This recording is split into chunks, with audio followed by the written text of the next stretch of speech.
Good afternoon, everyone, and welcome to today's presentation entitled Cybercrime, the Police Response. I do apologise for the delayed start, best laid plans and all of that. Shortly, I'll be handing over to Andrew Gould, Detective Chief Superintendent, National Cybercrime Programme Lead. Before we get started, just a couple of reminders. Please do use the polls function to the right of your viewing pane to ask questions. If you haven't already, you can click the Theatre Mode button under your viewing pane to watch in full screen. Well, with that, Andrew, welcome and over to you. Mark, thank you very much. So, good morning, everybody. Apologies for the slight delay there. So, what I'm going to do, I'm going to talk briefly this morning about the current cybercrime threats that we're seeing and what we're doing in terms of the response. As Mark says, my name is Andrew Gould. I'm Detective Chief Superintendent in the Metropolitan Police, but I run the National Cybercrime Programme for Policing, so representing all forces in the UK, working on building our capacity and capability to tackle cybercrime. And when we talk about cybercrime in terms of our programme and in this context, we're talking about Computer Misuse Act offences. So we're talking about computers, attacking computers effectively, unauthorised access, modification, those sorts of things, ransomware, hacking, denial of service attacks. What we're not talking about is the broader, or we're not responsible for, rather, as the broader cyber-enabled fraud or even wider digital crime. But obviously there's some blur and crossover between those, and we may get into that running through this morning. So for many of you, many of these threats will be familiar and pretty obvious. So there are a number of different kind of threat actors which we would be concerned with in terms of tackling cybercrime. So the one probably that people talk most about or are most concerned about are the hostile states. So I'm not going to run through the usual suspects this morning, but here we see particular countries using their cyber skills and cybercrime as a tool to pursue their statecraft and their kind of their government's policy and agenda. So the hostile states generally have much higher levels of capability than normal criminal actors, because they've got more money to invest, a broader kind of workforce that they can apply to this, and all the support and resources for the state that you would expect. Now, if you're going to get attacked by a hostile state, unless you are a extremely highly capable, well-defended organisation, you're going to struggle to defend yourself against this. But actually, the good news is, for the vast majority of organisations, a hostile state is never going to be interested in you or impact on you. A far more concern would be, so a hostile state would generally be interested in access perhaps to critical national infrastructure or government systems, often looking to steal data or have a disruptive impact in pursuit of their policy goals. Generally, probably wouldn't impact directly the cybersecurity posture of most organisations. What would be of more relevance to the average organisation is the organised crime threat. So the organised crime threat here encompasses like a full range of capabilities, from kind of a couple of low-skilled, not particularly capable individuals using almost off-the-shelf tools, not really understanding them that well, but still having significant impact, significant disruption, because a lot of organisations, frankly, aren't where they need to be in terms of their own security, right up to the high level where you've got some extremely highly capable, lifelong career cyber criminals working with other really high-end actors, and making significant amounts of money, because the criminals are generally in it for financial gain. What is interesting is where you see a crossover between the hostile states and the organised crime groups, where you might find hostile state wanting to have that deniability, being one step further away from their activity. So they may task a organised crime group that they may be close to within their jurisdiction and task them to undertake activity on their behalf, which can make it more complex and challenging for us to identify and tackle, but is for us is very interesting area of work. Then kind of going down that threat capability chain, people will often be worried about or concerned, what about terrorist use of cyber? Well, we would assess the capability of terrorists to be generally pretty low. They might have the intent to want to be disruptive and cause damage and impact, but they don't really have the skills within their groups. It takes a lot of time and money and infrastructure development to have a really high level of capability, and they don't have bases that they can kind of spend a lot of time in building this infrastructure because they're being constantly disrupted. So it might change. You might find terrorists recruiting a couple of individuals with a high skill set, but generally not a significant threat. Next to that, you've got the kind of what we would describe as the hacktivist threat, those that are using their skills and those tools for making political points. So if you're a government or a company engaged in an area of business that they don't agree with or they're not happy about, then you may need to consider what posture you need to take to be able to kind of defend yourself against their activity. Some of them are highly capable, some of them very much less so. So if you're well protected against the organised crime groups, you're going to be well protected against the hacktivists as well, because they're all exploiting the same vulnerabilities. The final discrete group we would probably describe or see described some probably a little bit patronisingly as the kiddie scripters. Generally, I guess that it's a stereotype of the kid in the bedroom, but it's that maybe that person who has got an interest but not necessarily a high level of technical skill or capability, but is using the tools and can still do some very significant damage. You don't have to be particularly, as I said, technically sophisticated to cause some significant disruption.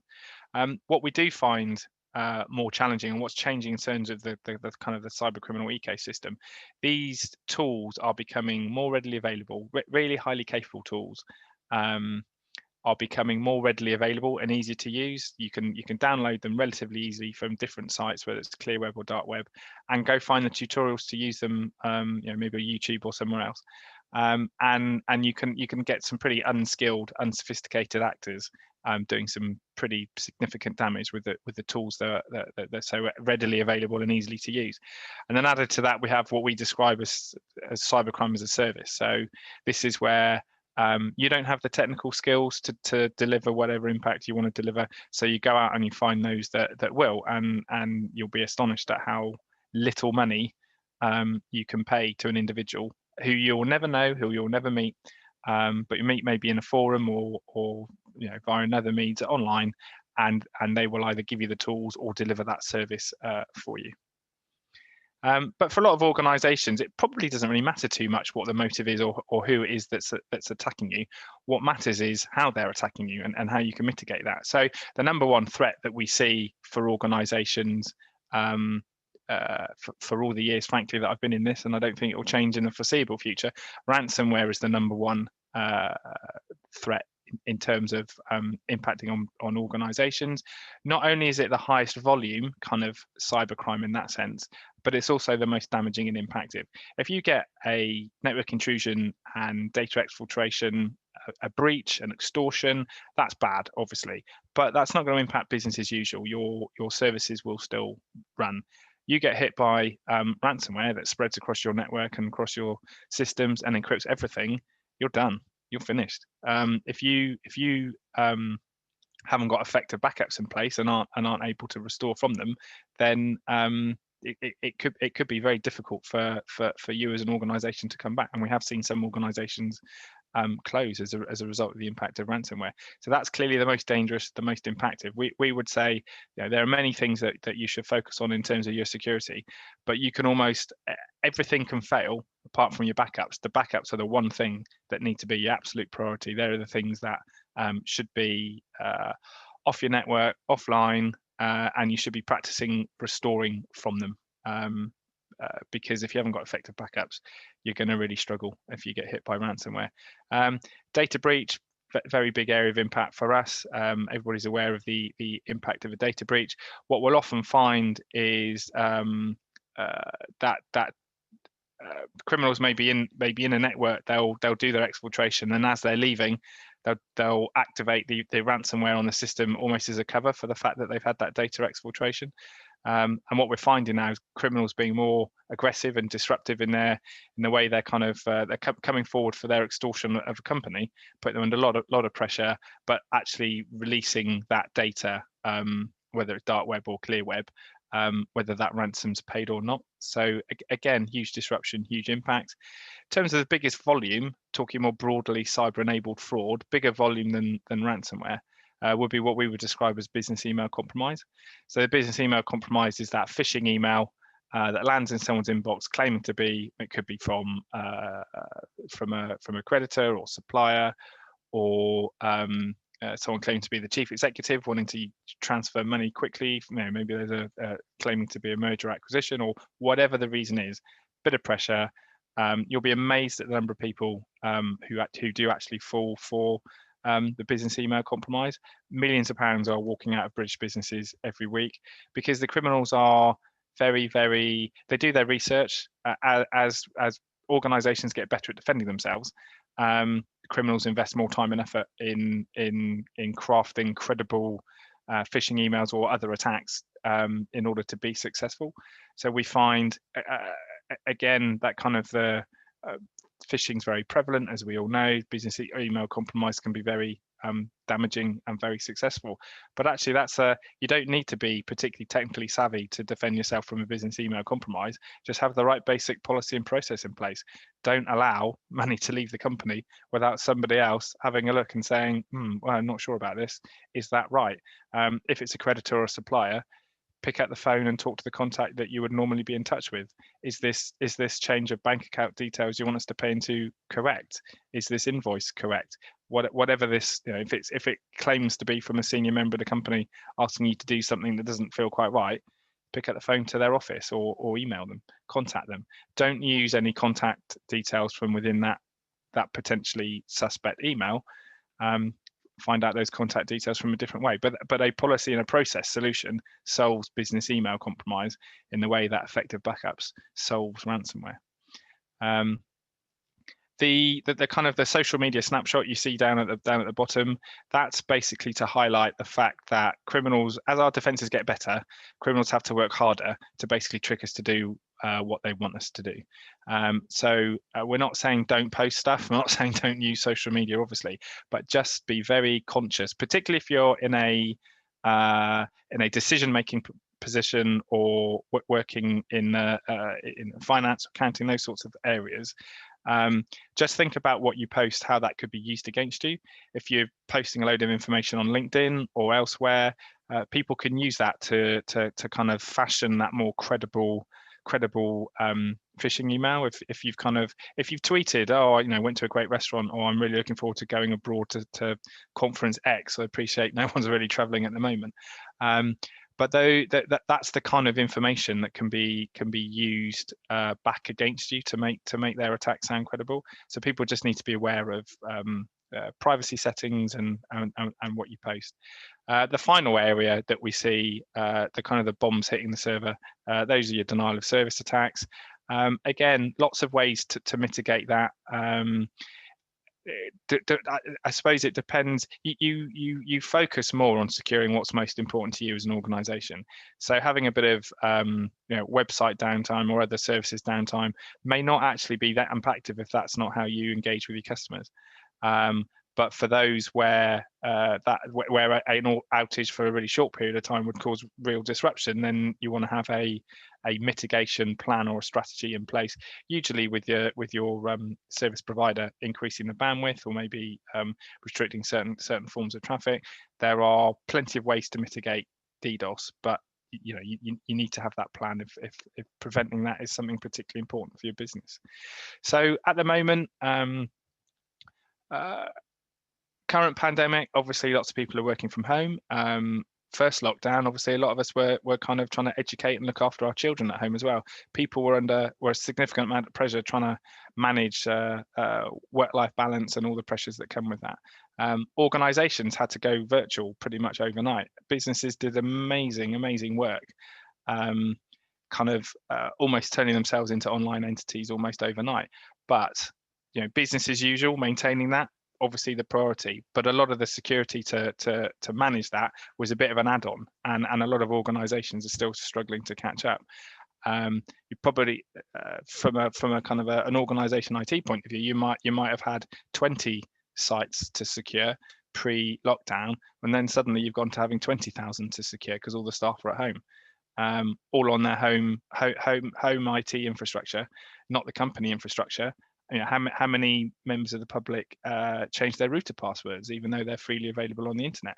So the level of security vulnerability that's been created by working from home is very significant, and people really need to have a look at how they address that. And there's loads of good advice and guidance on the National Cybersecurity Centre website.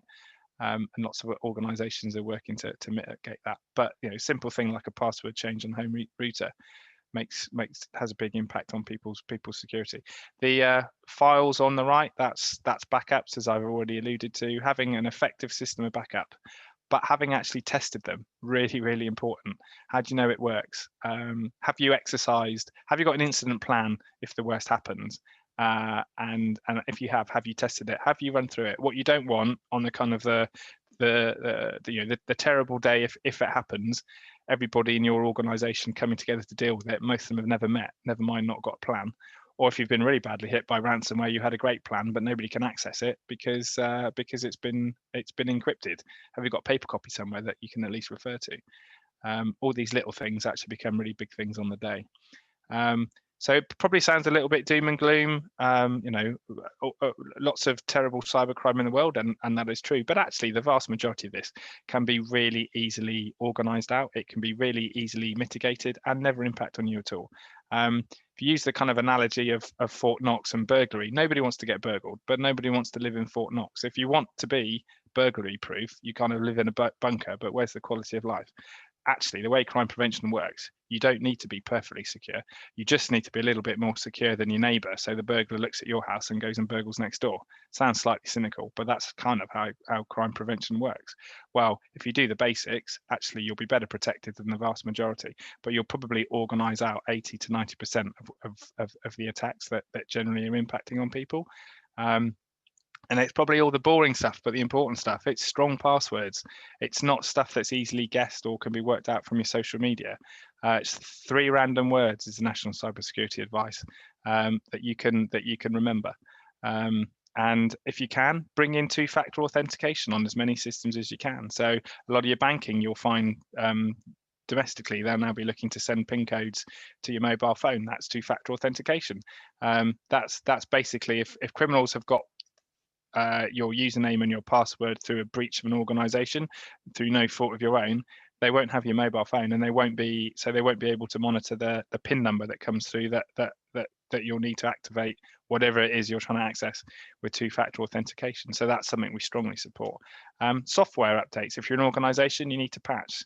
Those updates are virtually always security updates to make sure you're better protected. In terms of personal, on your phone or on your laptop or whatever, the apps with updates, they're almost always security updates. So always update them as quick as you can. And again, that removes a lot of the vulnerabilities that criminals are exploiting. So what are we doing in terms of the police response? Well, quite a lot actually. Loads of work, loads of activity happened in the last few years. We've got great operational working relationships with the National Security Centre and GCHQ, also the National Crime Agency. So that really major incident response, I think we're in a pretty good place around. You've also got the different colours on the map that you can see highlight different regional organised crime units, and those regional units have their own cybercrime units doing a full range of activity, very much focused on working hand in glove with the NCA and NCSE, dealing with the kind of the biggest incidents, but also looking now proactively at tackling the organised crime groups here and abroad. And really making good progress. We've really invested as a programme in policing in the last few years. It's now a £55 million programme of investment from the Home Office to really raise the standard in policing. We've been able to fund new cybercrime units in every force in the country. These didn't exist 2.5 years ago. Now they're all online, working to a minimum standard. And they're out there arresting people. We've gone from a handful of arrests a year to about 500 last year, and more coming online all the time. And that doesn't include the work we're doing with international partners tackling criminals abroad. So a really transformational position, good capability now. We could always do with more capacity. Who couldn't? But if you now, if you report a cybercrime to Action Fraud, you will get contact from the police. You will get prevention advice to help you make sure you aren't a victim again, and if there are viable lines of inquiry, you will get a investigation. And where we're identifying, young people who are vulnerable to going down this road, we're doing intervention activity with them as well. So this is how, a very basic sense, the force teams are organised, and actually the regional teams will be working along this way as well. So the pursue is obvious, that's about investigating, arresting, judicial outcomes. Protect is about the prevention messaging we do with the public and business, loads of activity around getting the right messaging out to help people protect themselves. Prepare is about helping organisations come up with instant response plans and test them.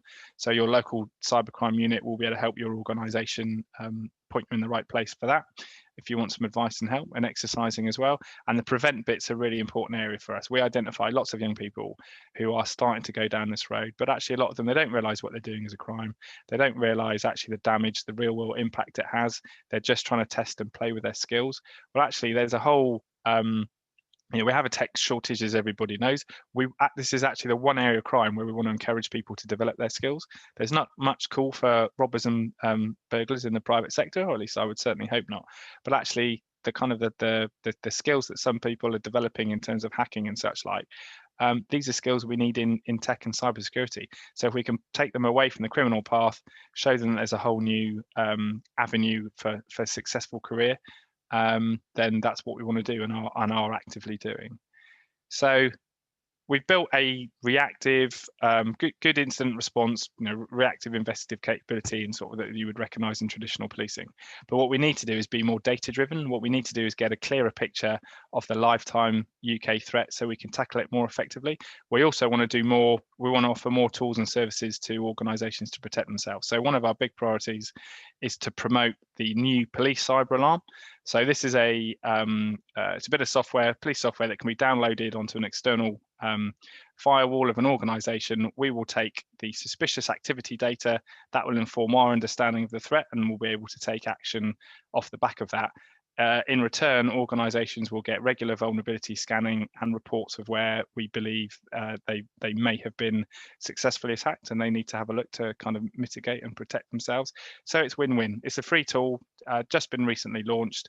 If you're interested in more information, you can go to the cyberalarm.police.uk website and look to join. But this is a fantastic tool for organisations to help to protect themselves and give us a clear real-time picture to drive all our policing activity. And the final service we're really pushing for business at the moment is our network of regional cyber resilience centres.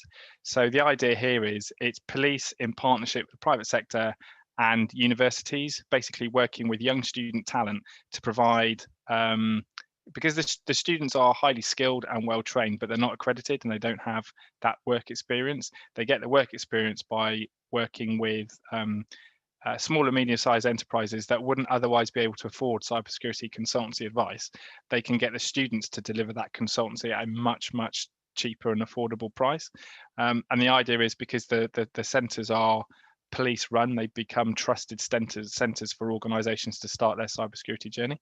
So you can go there for advice, guidance, and then with the support of the broader industry, then decide what other services or protection you might need as you continue on that journey.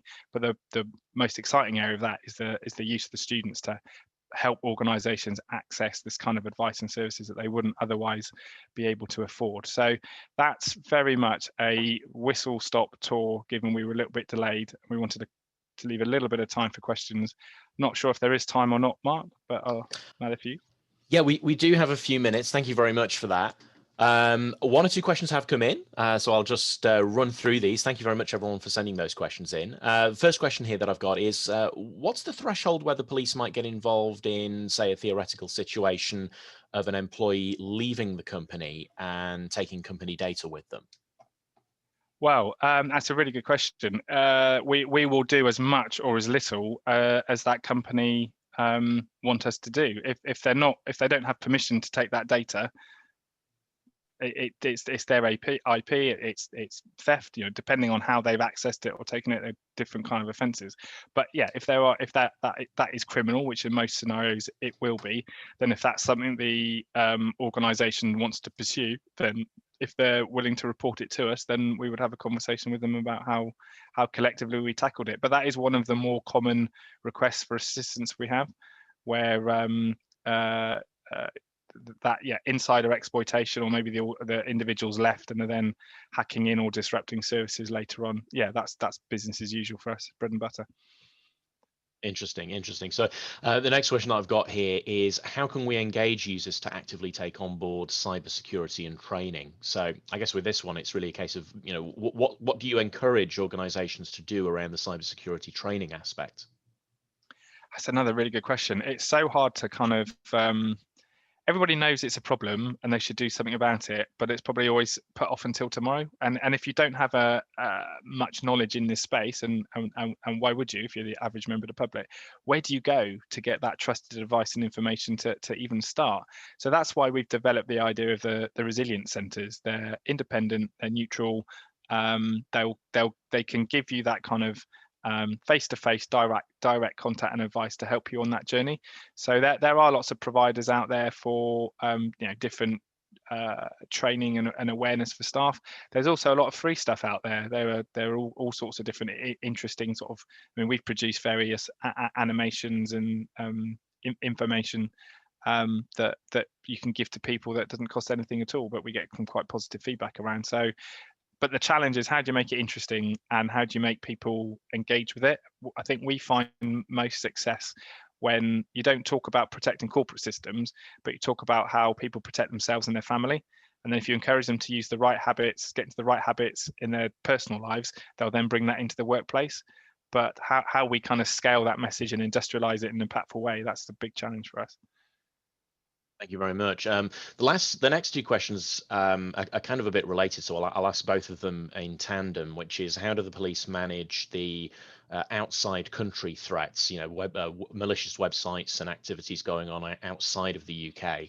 And the second question was, is there a sort of Interpol unit which the police share data with for international investigations? I guess this really sort of comes down to what kind of international operations the cybercrime unit's able to sort of help with when some of these attacks are coming from other countries. Yeah, no, they're really good questions again. So there is loads and loads of international work going on. We've got some fantastic working relationships with our, first and foremost, our what we call our Five Eyes colleagues, so Americans, Canadians, Australians, and New Zealand. A lot of joint investigative work, a lot of intelligence sharing, also with all our EU partners, and we don't actually see that changing when we've left the EU, because it's in our collective interest to continue doing that. And actually, the UK contributes 40% of the intelligence and data at Europol is from the UK, so we are massive net contributors in that space. And we're also growing relationships with other countries around the world. So I think we've never been as good at sharing and working together internationally, but there are clearly there are still challenges. There are some jurisdictions that don't want to play ball, but I do detect a shift. I think if you talk to those countries, actually domestically, they're being as hit by this stuff as bad as we are. So I think we're kind of getting to a tipping point where people are recognizing we're going to have to start working in a different way internationally. And that's coming. We want to get to the level of cooperation in cyber that we've got in terrorism. And actually, many of us who work in cyber came across from terrorism because we were asked to bring those ways of working with us. And I do detect a shift. We do a lot of work with Interpol now. In fact, the director for Interpol for cyber is British. Used to work in our network before he went to Interpol. Very, very interested in promoting those relationships and networks all around the world. And promoting, frankly, the model that we've built in Britain, because believe it or not, it is actually a world-leading capability.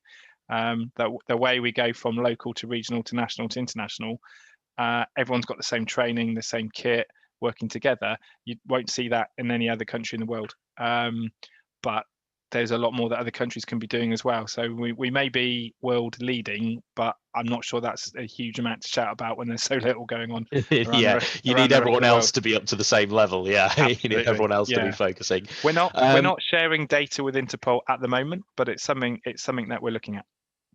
Fantastic.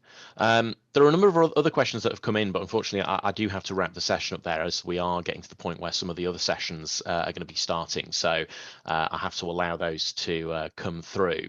But what you can do, guys, is if you've got any further questions that you'd like to put through to Andrew, at the top of the screen, you should see the people section where you can click through to speakers, and you can send messages through to the speakers that we have on hand for our Cyber Live event today. But in the meantime, thank you so much, Andrew, for that insightful presentation, and to you, the audience, for being so engaged. We'd like to thank also our session sponsor, Kaspersky. In the meantime, though, it's time to wrap up this session, but we're keeping up the pace here with the next agenda item starting right away. Head back to the agenda section to check out what's happening. But in the meantime, thank you very much indeed. Thank you.